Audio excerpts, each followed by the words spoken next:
pues al no haber ningún compromiso de la dermis, pues no va a requerir un tratamiento mayor. En las quemaduras superficial de espesor parcial, estas ya son consideradas como quemaduras de segundo grado. Entre sus características, pues vamos a tener que estas sí se extienden hasta la dermis, en este caso de manera más concreta hasta la dermis papilar, pero va a haber una conservación de la dermis reticular profunda. Esta va a ser un poco más dolorosa que las quemaduras superficiales y va a ser sensible a los estímulos nociceptivos, propioceptivos y al tacto leve. Una característica de este tipo de quemaduras es que van a palidecer con la presión. Su cicatrización va a ser aproximadamente en un rango de tiempo de 2 a 3 semanas porque va a haber una revitalización a partir de los apéndices dérmicos retenidos.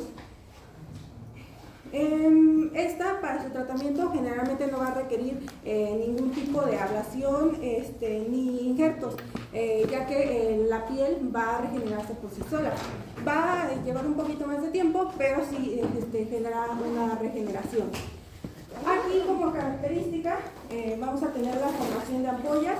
Estas generalmente van a estar intactas en la valoración inicial del paciente y estas ampollas pues van a ser el resultado de la acumulación exudativa de los líquidos intersticiales en el espacio que va a haber entre la epidermis y la dermis dañada. Y pues aquí tenemos dos ejemplos de este tipo de quemaduras. Aquí en la primera observamos a una quemadura que se generó por escaldadura en la extremidad inferior, en donde podemos observar la descamación de la epidermis. Y en la segunda vamos a tener una quemadura de espesor parcial superficial en revitalización. Algo también característico de este tipo de quemaduras es que podemos observar islas de epitelio nuevo en el centro de la herida, ya por la misma regeneración de la piel. Ahora, en las quemaduras de espesor parcial profunda, estas todavía se clasifican dentro de las quemaduras de segundo grado. Entre las características de estas quemaduras, pues vamos a tener que estas, al contrario de las quemaduras de espesor parcial superficial, sí se van a extender hasta la dermis reticular. Aquí ya la sensibilidad va a estar un poco disminuida, nada más va a responder a estímulos nociceptivos y puede incluso llegar a haber insensibilidad. Aquí una característica que lo difiere de las quemaduras anteriores es que aquí se va a presentar un aspecto blanco moteado o rosa fijo, que a diferencia de las quemaduras que anteriormente mencionamos, estas van a tener un color como rojo abrillantado. Y este aspecto característico de la quemadura se debe a la desnaturalización irreversible de las proteínas dérmicas. Su cicatrización va a ser aproximadamente en un tiempo de 3 a 9 semanas y aquí pues ya va a haber una contracción de la piel, por lo cual pues nos puede generar algún tipo de cicatriz hipertrófica, esto debido a los largos periodos de inflamación que va a haber en la piel.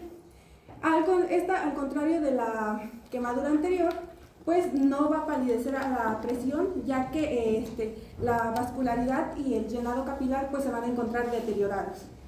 Aquí este es sensible al tacto leve, dado por las células de Merkel y los corpúsculos de Meissner, a la vibración y presión rápida, al estiramiento y la presión sostenida. Y aquí podemos observar un ejemplo de este tipo de quemaduras. Y aquí el característico aspecto blanco moteado. Y finalmente las quemaduras de espesor total, estas ya son categorizadas como quemaduras de tercer grado. Entre sus características pues vamos a tener que esta sí se va a extender por toda la dermis, incluso puede alcanzar el plexo subdérmico. Aquí ya va a haber una pérdida completa de la función de la barrera de la piel, va a estar totalmente dañada, por ello pues va a tener este aspecto pardo, correoso, y se puede incluso formar una escara negruzca, o sea, así como quemado. Pues al contrario de las anteriores, no va a palidecer a la presión y por ende pues no va a mostrar llenado capilar. Y pues el deterioro de la barrera y el aspecto característico de este tipo de quemaduras se debe principalmente a que va a haber una coagulación del plexo sistémico. Aquí podemos decir que el tejido de este tipo de quemaduras ya no es para nada viable, por lo cual va a sufrir retracción y se va a generar una necrosis de todo este tejido. Aquí, al contrario de las quemaduras anteriores, sí ya es necesario cirugía para tratarlas o incluso injertos. Y pues estas no van a tener posibilidad de cicatrización por sí solas desde la base de la herida, ya que las células que ayudan a regenerar esta piel pues ya se van a encontrar totalmente dañadas. Y pues aquí les agregué una pequeña tabla en donde encontramos todos los tipos de quemaduras, la anatomía, qué parte van a afectar principalmente, el tipo de sensación que van a tener, de acuerdo, por ejemplo, en el primer grado va a ser dolorosa, ya en las lesiones de cuarto grado, que son los noctúrbulos, pues no va a existir ningún tipo de dolor debido a que las terminaciones nerviosas pues van a estar totalmente afectadas. También las manifestaciones clínicas principales de cada tipo de quemadura y el tiempo de recuperación, si necesitan algún tipo de injerto o si cicatrizan por sí solos. Ya para que después lo chequen con más calma.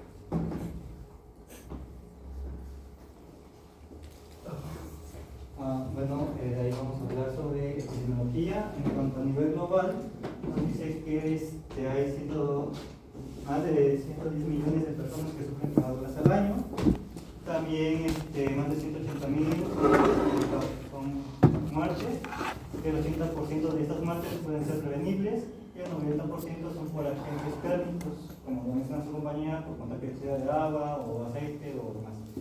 También causa es la causa número 11 de muertes en niños de 1 a 9 años de edad y es el cuarto a nivel accidental.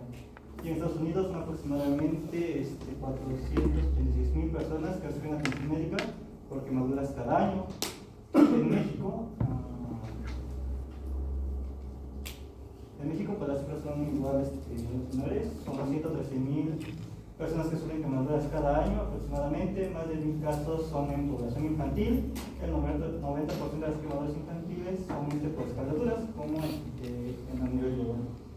De ahí tenemos esta tablita, es del 2018, realizada por INEGI, en la cual en esta tabla son aproximadamente 627 personas a las cuales se realizó un estudio en el cual el primer lugar de defunción, donde mueren por quemaduras, es en la vivienda particular, 223. Pues de ahí se ignora con 96 personas y de ahí continúa en la calle o vía pública por carreteras con 80 personas, me parece, aproximadamente. Hay tipos de quemaduras que pueden provocar, que existen, pueden ser por humos, fuegos o llamas no especificados, que es la mayoría, 517. Posteriormente por fuego no controlado en algún edificio u otra construcción, son 39.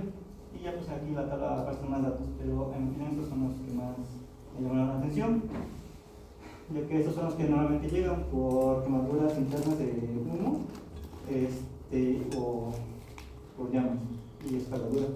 Aquí tenemos por estado, en el cual podemos ver que Puebla en 2018 era de los que más tenía defunciones por quemaduras, al igual que Baja California Norte, y de ahí tenemos otros estados en los cuales tienen mayor incidencia, los que son de color como salmón o bajo rosa, y también los que son de color como más claro, 1635. Y en cuanto a por sexo, esta tabla captura muertes de 2018 a 2019. Los que mayor sufrieron incidencia en este año fueron los adultos de 20 a 59 años. Y de ahí tenemos que lo siguen los niños pequeños de 0 a 9 años, posteriormente los pubertos y por último gentes de la tercera edad. De ahí vamos a retomar un poco de lo que son los mecanismos de las lesiones por quemaduras. En estos pues ya nos explica la compañera que son por contacto o de llama directa, en realidad son llamas, que son con fuego o llamas directamente, fogonazos, por calor de una onda explosiva, escaldaduras, por contacto de líquidos, vapores, por contacto de grasas. De ahí de electricidad, que pues ya sea que pasa por la corriente del cuerpo, por sustancias químicas que normalmente son a nivel industrial, por lo regular, también por frío. En cuanto a quemaduras térmicas, pues puntos importantes considerar que son provocados por llamas, líquidos hirviendo, vapor con contacto directo, superficies calientes, dependiendo de aquello que nos haya tocado. Por ejemplo, el agua, a que está a 60 grados y nos toque por 3 segundos, nos puede provocar quemaduras ya sean profundas o superficiales, aunque mientras mayor tiempo pase, pues mayor será la gravedad de la lesión. Y como dice, estos son sus determinantes: temperatura, tiempo de contacto, viscosidad del líquido y áreas cubiertas por ropa. Esto hace referencia, por ejemplo, vamos con viscosidad. El aceite es más viscoso que el agua. Sin embargo, el agua, su transmisión de temperatura, viene siendo la grasa hacia la piel, es menor a diferencia del agua. Es por eso que no nos provocan quemadas tan feas. El problema del aceite es que es más viscoso, entonces adhiere más tiempo a la piel, por lo cual nos provoca daño. Y aquí dice que áreas cubiertas por ropa hace referencia a que si esta sustancia combina con nuestra piel, la absorbe la ropa, va a tener mucho más tiempo de contacto con la piel, por lo mismo que no se va a poder evaporar, por lo cual nos va a provocar daño. Y también hay ocasiones en las cuales podemos tener la combinada, que viene siendo aceite con agua. Entonces el aceite va a impedir que el agua se evapore, por lo cual nos puede dar una lesión mayor en la piel. De ahí tenemos las zonas de Jackson. Estas son partes de una quemadura. Tenemos la zona de coagulación, que es la zona más interna, donde se produce la mayor lesión tisular debido a la exposición directa de calor. Aquí ya hay una necrosis completa, entonces la piel ya no es funcional. Y pues ahí el tratamiento sería debridar, o sea, quitarla. Ahí tenemos la éstasis, que viene siendo la que después de la zona de coagulación, en la cual es la zona intermedia, caracterizada por hipoperfusión e hipometabolismo. Es decir, que aquí todavía la piel tiene un poco de vascularización, todavía se puede rescatar si lo tratamos adecuadamente, con infusión y demás. Es el tratamiento. De ahí la zona de hiperemia, en la cual es la zona extensa, la que es la más externa. Hay una vasodilatación local y hay edema. Aún hay una conservación de la piel, hay viabilidad y se recupera y se protege de más de los traumatismos o infecciones. Si no, pues infecta, necrosis y se corta. Hay que prevenir. De ahí tenemos quemaduras por fuego, que como mencionó nuestra compañera, la segunda mecanismo más frecuente representa el 44% de las operaciones anuales en Estados Unidos. Ciclos de quemaduras de espacio cerrado. En estos los pacientes pueden quedar inconscientes, superfusión prolongada, dióxido de carbono y también quemaduras de vía aérea interna. Aquí vamos a encontrar el nasal chamuscado, cambios en la voz, que puede ser una pureza o ronca, estribor respiratorio y también esputo carbonoso. Tenemos por exposición a gases y vapores, que suelen ser producidos por procesos laborales o culinarios, pero hay lesiones muy extensas por lo que es considerable una respiración de vapor y sonoración. Puede provocar lesiones respiratorias a nivel bronquial. En las quemaduras por gas caliente pueden haber efectos de vapor del agua que pueden comprometer una irritación edematosa a la mucosa, y lo cual nos va a dar una irritación o una toxicidad que nos puede afectar a nivel sistémico.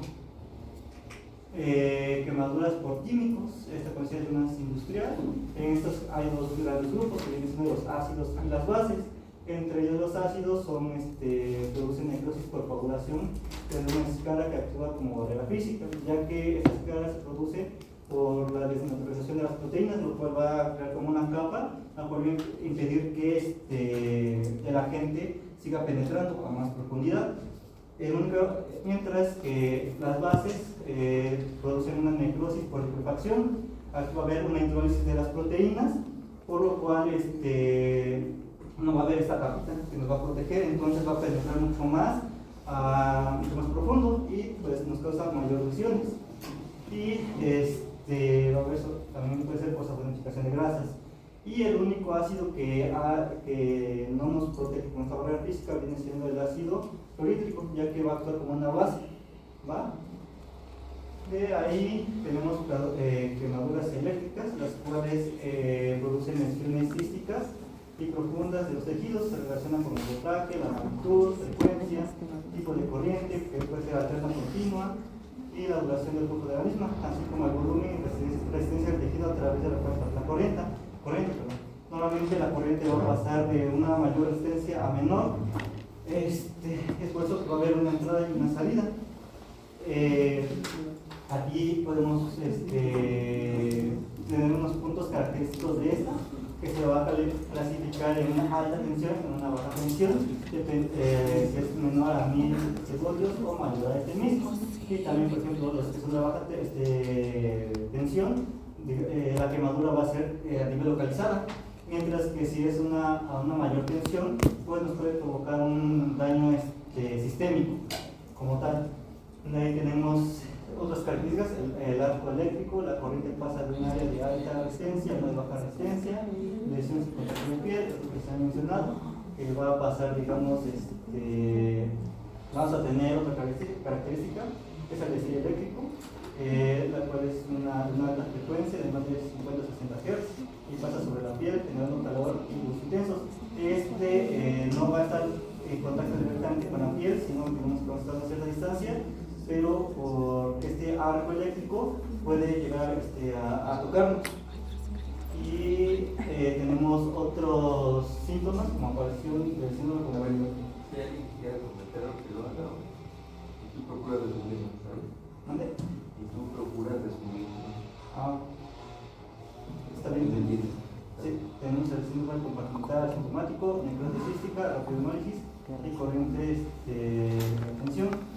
Aquí, como mencionaba, cuando tenemos contacto directo con el nivel eléctrico, podemos tener tetanias, lo cual nos puede fraccionar mucho. No vamos a poder soltarlo, va a contraer, por lo cual puede incluir fracturas, y además esta tetania nos puede ocurrir que dañemos el músculo, lo cual nos puede producir liberación de sustancias que nos puede liberar aumento de potasio, y un agente principal viene siendo la hemoglobina, lo cual nos puede provocar un daño renal. Entonces, estos son un punto importante. Y ahí tenemos quemaduras por frío, en la cual es aproximadamente un frío extremo de 2 grados. Puede ser congelación, puede ser reversible, análoga a las quemaduras de primer grado. Tenemos dos que vienen siendo la superficial, que puede ser reversible, y es una lesión de espesor parcial. En esta vamos a encontrar ampollas y vamos a tener parestesia, es decir, que no va a sentir la piel, y vamos a tener también las profundas, las cuales son irreversibles, que estas sí son de espesor total, y en estas vamos a tener principalmente ampollas hemorrágicas e hiperemia. También hay dos tipos, este tipo que es enfriamiento rápido y enfriamiento lento. Los de enfriamiento rápido normalmente es a nivel industrial o con nitrógeno. Estas dos, tanto la de congelación lenta como la de rápida, nos pueden provocar cristales a nivel interno, a nivel sanguíneo. Por ejemplo, en el de nitrógeno, pues, que es enfriamiento rápido, nos puede provocar cristales de hielo intracelulares, y esto pues, nos daña el endotelio, mientras que en la de congelación lenta también se hacen cristales, pero a nivel sanguíneo, lo cual nos va a dar una presión osmótica, lo cual nos va a llevar a que el agua pase de las células hacia el nivel extracelular o sanguíneo, lo cual nos puede provocar una deshidratación. Y además de esto, pues vamos a tener un daño al endotelio, lo cual nos va a activar la cascada de coagulación y nos puede llevar a trombos. También tenemos que el cuerpo a los 15 grados es cuando es cuando ocurre la vasoconstricción, y va a entrar a un estado que se conoce como estado de casa, en la cual se va a restringir la sangre de las extremidades y se va a ir hacia el sistema central para conservar el calor. Por ende, las extremidades como nariz, dedos, orejas son las primeras que se congelan y se pueden desprender a una necrosis porque les falta flujo. El problema de este estado de casa es que va a ser que un prolongado, el frío también pueda llegar al sistema central, ya que vasodilata y hace vasoconstricción. Entonces, al final también es perjudicial porque al final también va a llegar al sistema central. De ahí dice que cuando lleguemos a los 10 centígrados va a haber una neuropalexia y a los ceros pues va a haber una congelación verdadera. Características, repercusión de ROS, también vamos a liberar radicales libres y frecuencia de aislar, sistema de población. De ahí tenemos pues lo que digo, por frío también tenemos las de primer grado, segundo grado y tercer grado, que nos puede llegar a necrosis. De ahí tenemos, que el primer normado no hay amputación, para el segundo grado hay un 1% de riesgo de amputación, tercer grado aumenta de un 35 a 67 y ya en cuarto grado pues ya es 100% amputación como tal. Ahora vamos con las radioactivas como tal. Tenemos las heridas causadas por exposición prolongada a radiaciones ionizantes. Estas normalmente las características aparecen a las 6 semanas. Aquí tenemos las agudas y las crónicas. Las agudas, como decía, son aproximadamente a las 6 semanas y las crónicas pues más. En las agudas, bueno, en todas vamos a tener liberación de radicales libres, los cuales nos va a alterar el ADN, que va a provocar una ruptura y posteriormente una apoptosis. En cuanto a la crónica, hay una mayor liberación de citocinas y de estado inflamatorio, en la cual nos va a provocar una mayor producción de fibrinógeno, por lo cual va a haber una éstasis principalmente en las arterias. Entonces va a haber ya no va a haber vasodilatación y construcción adecuada, con lo cual va a necrosar pues, la piel y va a llevar a una necrosis. Y aquí dice que dependiendo de la cantidad de radiación que se mide en 2 GI, vamos a tener los siguientes cambios. Vamos a tener desde el tema hasta una necrosis en la cual es mayor a 35 GI. Y de ahí tenemos quemaduras por fricción, que estos normalmente son por accidentes, ya sea por raspadura con un contacto físico, normalmente de motos, bicis y demás. En estas pues lo que hay que procurar es que no se infecte, por lo cual hay que tener una buena atención higiénica cuando sean atendidos. Y de ahí tenemos las quemaduras por contacto, que son las producidas directamente a la piel por corriente o un abrazo. De ahí tenemos la evaluación y reanimación del paciente quemado.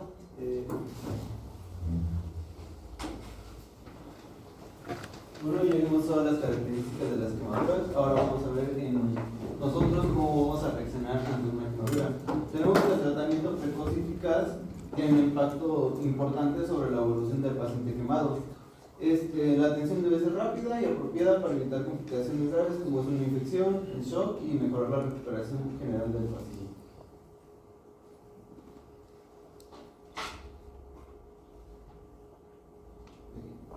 En la valoración inicial vamos a tener la atención prehospitalaria, en la cual vamos a tratar de evitar la hipotermia, proveer de analgesia y sedación si es que el paciente lo requiere, e iniciar apoyo ventilatorio para aquellos pacientes que también lo necesiten. Y bueno, nosotros en el área hospitalaria, primero en el área hospitalaria, vamos a tener cuando tengamos una quemadura de primer grado, solo una crema hidratante, corticoides tópicos. En una de segundo grado superficial vamos a hacer limpieza con solución salina con clorexidina, jabonosa diluida y una apósito. Y finalmente en un segundo grado y tercer grado ya no vamos a aplicar algún tópico, sino lo mandaremos a valoración a la sala de urgencias, como es en o cuando hay un traumatismo asociado también. Vamos a empezar con el ABCDE, que ya lo vimos en urgencias, para valorar pacientes con gravedad. Y vamos a hacer algunas preguntas importantes como cómo sucedió, dónde y con qué. También en la valoración inicial vamos a centrarnos más en determinar si necesita un tratamiento ambulatorio o hospitalario.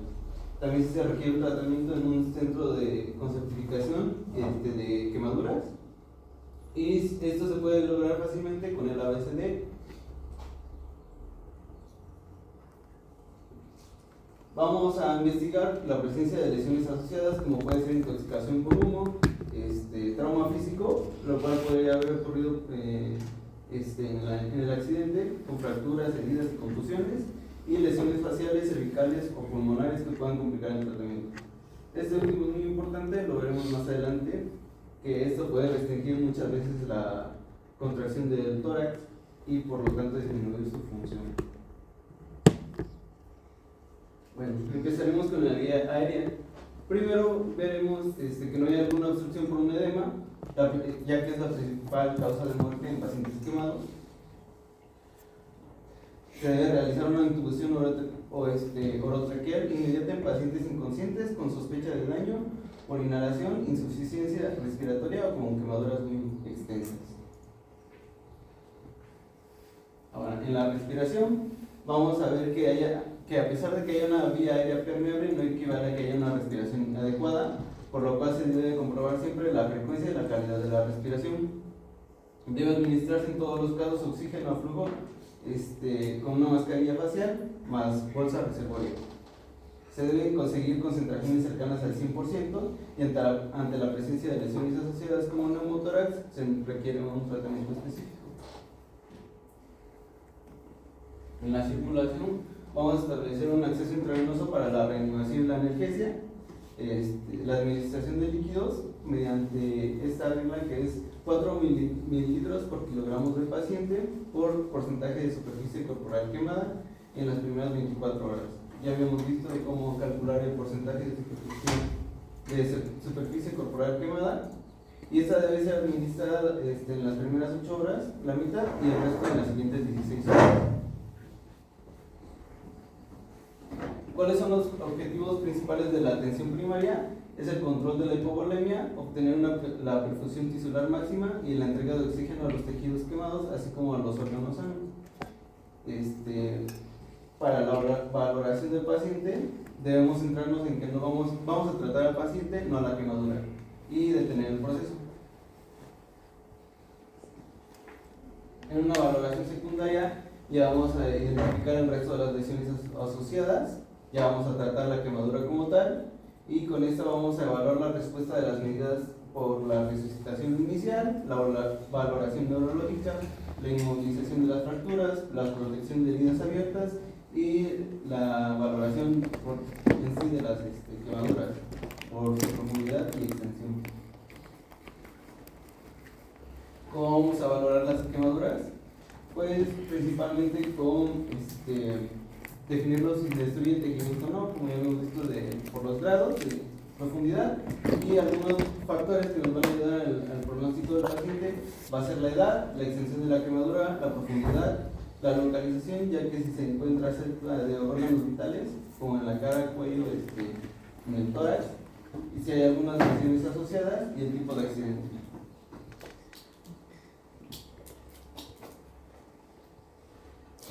En la exploración física nos vamos a centrar si hay alguna quemadura circunferencial en el torso, ya que esas pueden generar escaras coriáceas y comprimen la expansión torácica, afectando la perfusión y la ventilación. En las lesiones no circunferenciales de espesor total pueden producir también escaras no distendibles que dificultan la movilidad torácica, impidiendo una ventilación adecuada. Para esto es muy importante examinar la dinámica diafragmática y la mecánica de la pared torácica para asegurar una respiración en todos los casos. Bueno, en ambos casos. Las quemaduras circunferenciales en extremidades también pueden restringir la perfusión de los tejidos más distales, hacen una especie de torniquete, lo cual provoca isquemia y síndrome compartimental. En estas lesiones vamos a examinar los pulsos periféricos y los exámenes neuromusculares, estos para identificar pacientes que requieren escarotomías. En estos pacientes en los cuales encontramos escarotomías, se justifica una escarotomía rápida, la cual es la incisión cortante o con electrocauterio a través de toda la escara hasta el tejido adyacente no quemado. Eso para liberar y se puede extender el tejido. En las quemaduras circunferenciales alrededor del cuello y de la órbita, Estas pueden causar complicaciones debido a la restricción y pueden causar algún tipo de edema progresivo en la herida. En el cuello frecuentemente van a afectar la permeabilidad de las vías respiratorias, y en las faciales pueden causar un síndrome compartimental orbitario. Este es el aumento de presión en el globo ocular. En estos casos de el aumento de la presión en el globo ocular, vamos a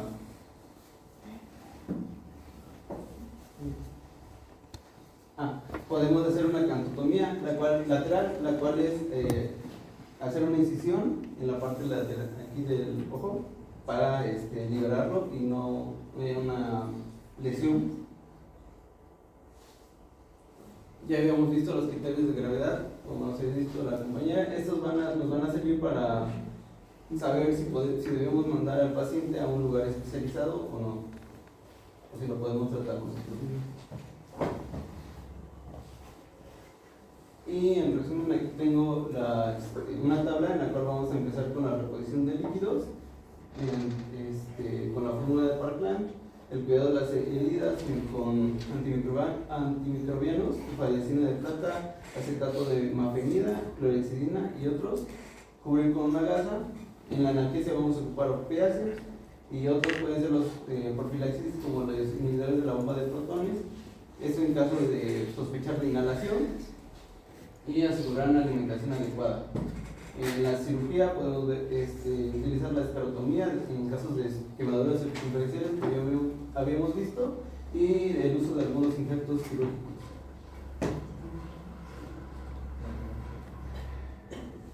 Bueno, ahora toca el metabolismo del paciente quemado. En esto vamos a ver cómo hay que reaccionar a este mismo.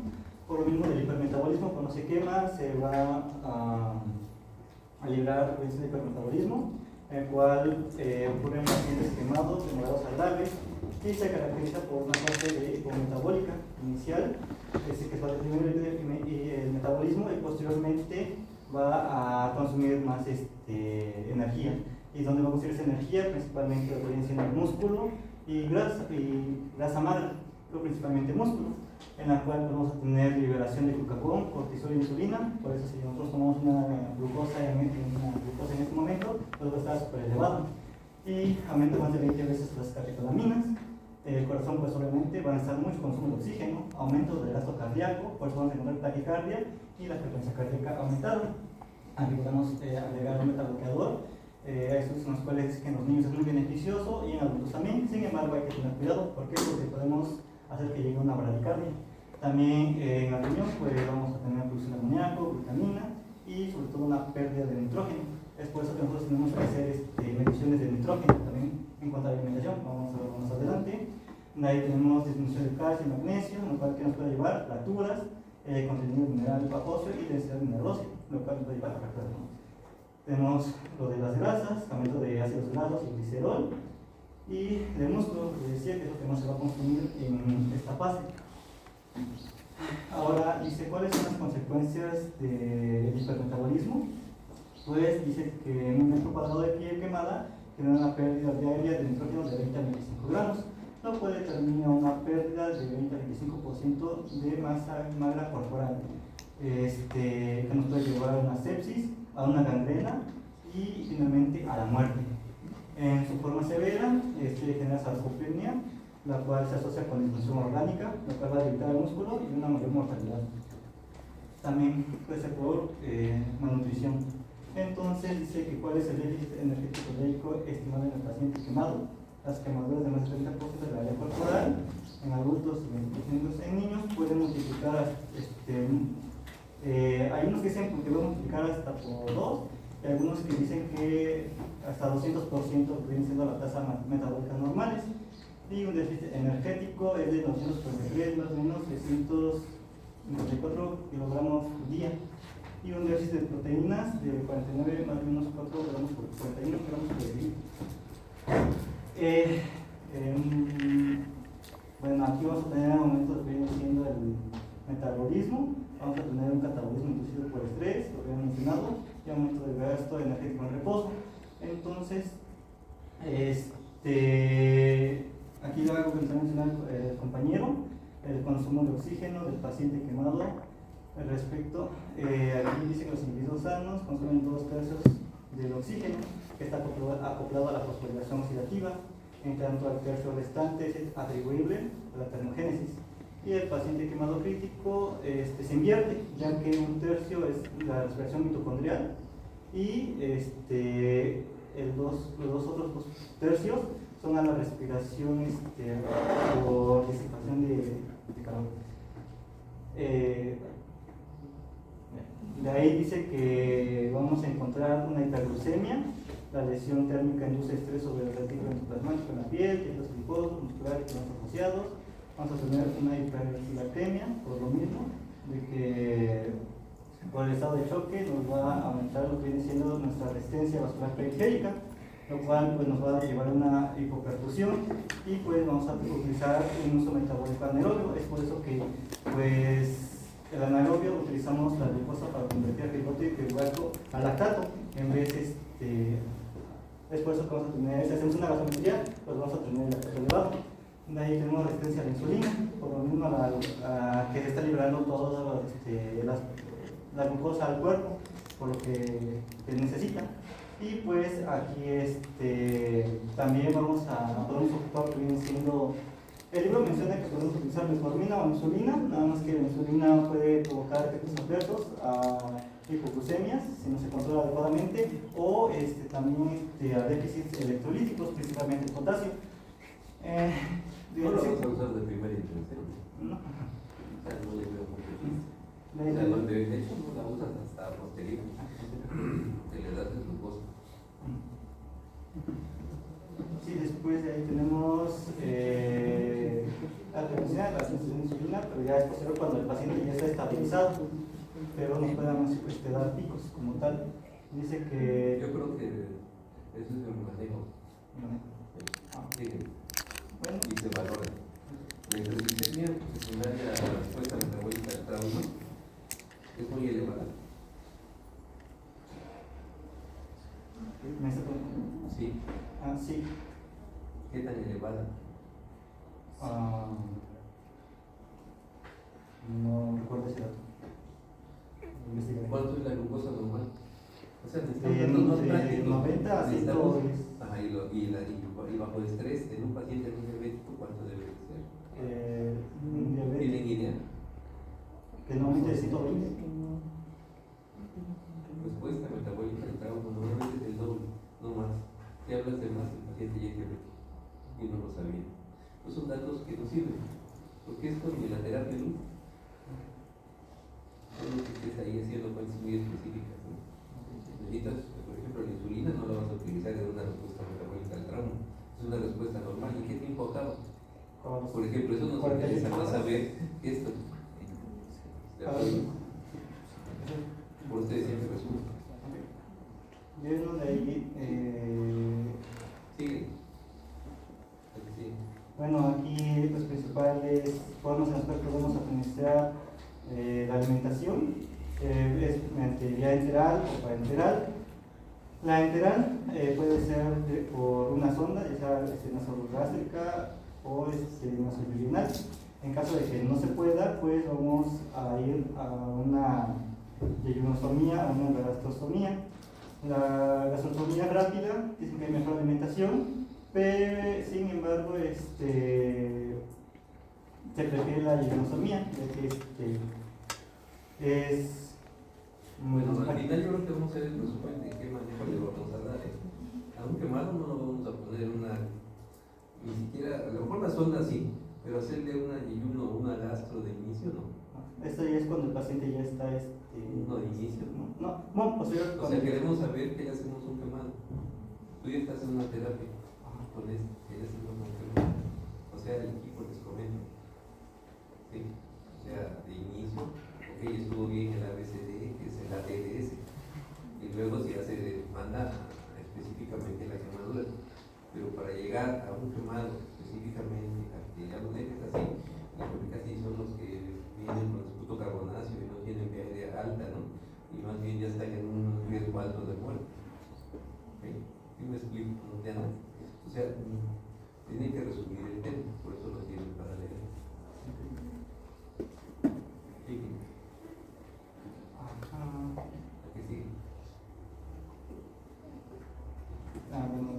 alteraciones enterales, que ¿no? Es que aquí ya todo es de nutrición para el paciente quemado.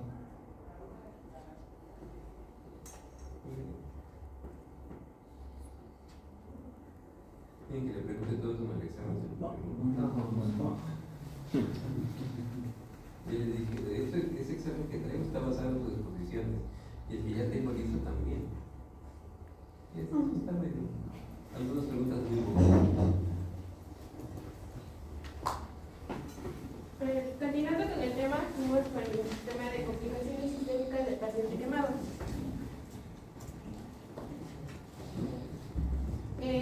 Ya vimos cuáles son las afectaciones a nivel local, las tipos de heridas, todo eso.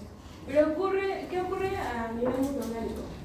El nivel sistémico ocurre alrededor de cuando el paciente tiene unas quemaduras extensas superiores al 20% de la superficie corporal total. ¿Qué ocurre en este proceso? Bueno, pues va a haber una liberación masiva de los mediadores inflamatorios hacia la circulación. Es decir, va a haber una liberación masiva de estas células, lo que va a provocar diferentes mecanismos que se van a ver afectados en el paciente.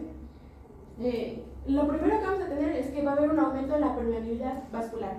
Es decir, va a haber una extravasación de líquido hacia el intersticio.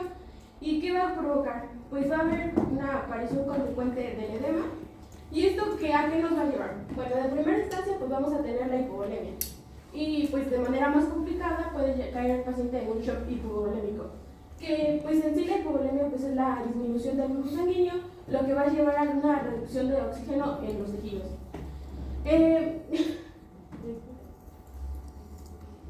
Bueno, aquí tenemos un mapa de manera muy general de lo que ocurre durante un proceso o dentro de un paciente quemado. ¿Qué es lo que ocurre? La primera instancia, lo que les mencionaba, un shock hipovolémico.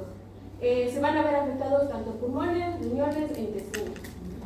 Ya les mencioné más adelante qué ocurre en cada uno, pero de manera general, en los pulmones vamos a tener una insuficiencia pulmonar.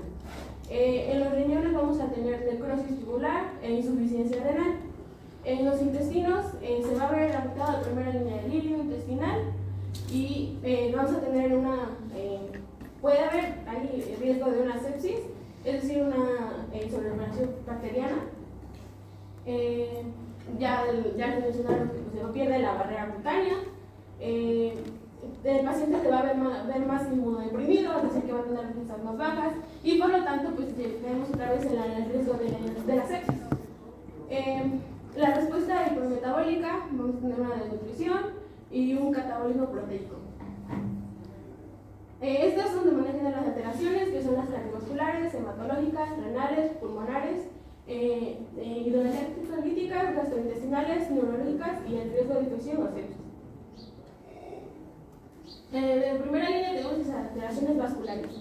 ¿Qué va a ocurrir? Dentro de esto va a haber una vasoconstricción que refleja la vasoconstricción inicial se va a ver sustituida por una vasodilatación y aumento de la permeabilidad vascular. En esta pues se va a ver incluido la serotonina, la histamina, los leucotrienos y el tromboxano A2. ¿Esto qué va a hacer? Pues va a favorecer una extravasación de líquido, como les mencioné en un inicio. Y esto pues va a disminuir el retorno venoso y por lo tanto va a comprometer el gasto cardíaco. Y esto a su vez va a tener que repercutir en la resistencia vascular periférica.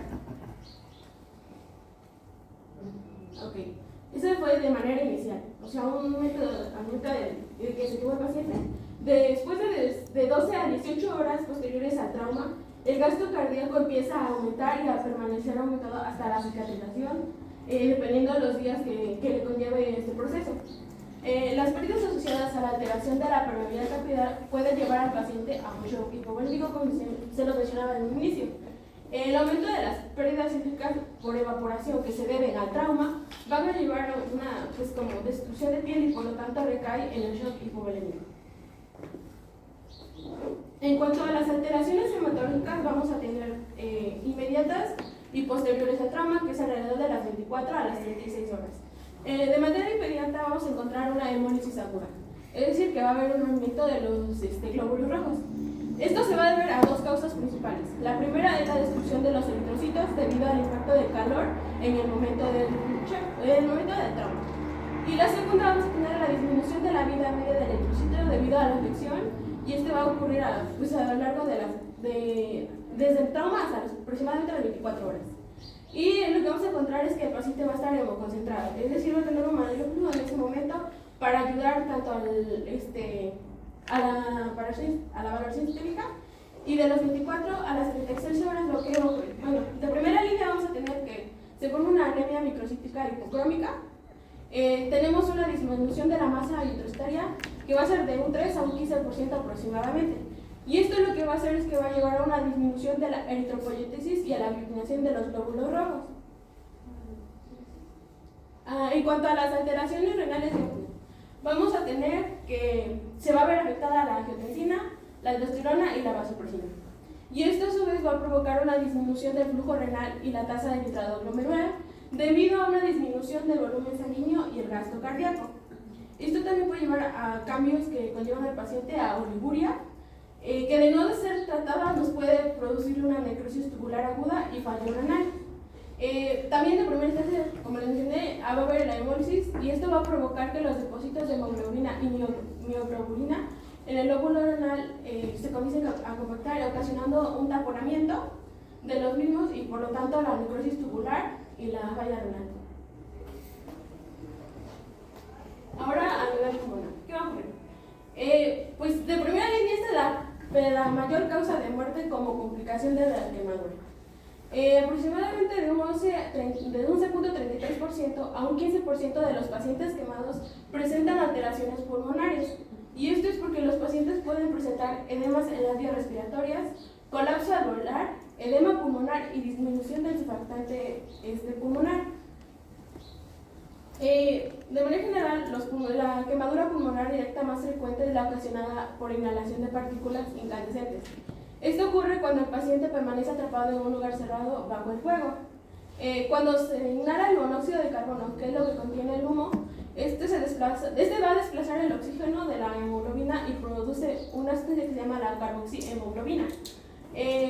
La reducción de afinidad del oxígeno con la carboxihemoglobina reduce el aporte de oxígeno a los tejidos. Para eliminar el monóxido de carbono es necesario aumentar la concentración de oxígeno inhalado. Por lo regular, la intoxicación de monóxido de carbono se manifiesta en hipoxemia y ansiedad. El trauma directo con las vías aéreas produce un aumento en el flujo sanguíneo bronquial, un edema en la vía aérea, el aumento de secreciones bronquiales y edema. Las secreciones bronquiales van a obstruir parcialmente la vía aérea, y la lesión en los alveolos produce un aumento de la permeabilidad endotelial y edema del espacio intersticial y alveolar. La obstrucción mecánica de la vía aérea por edema es más peligrosa para la vida del paciente que la intoxicación por monóxido de carbono. Mañana ya estamos. Hasta el tema de eso. Sí. Gracias.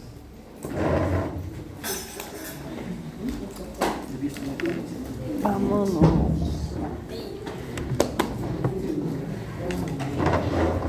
La basura.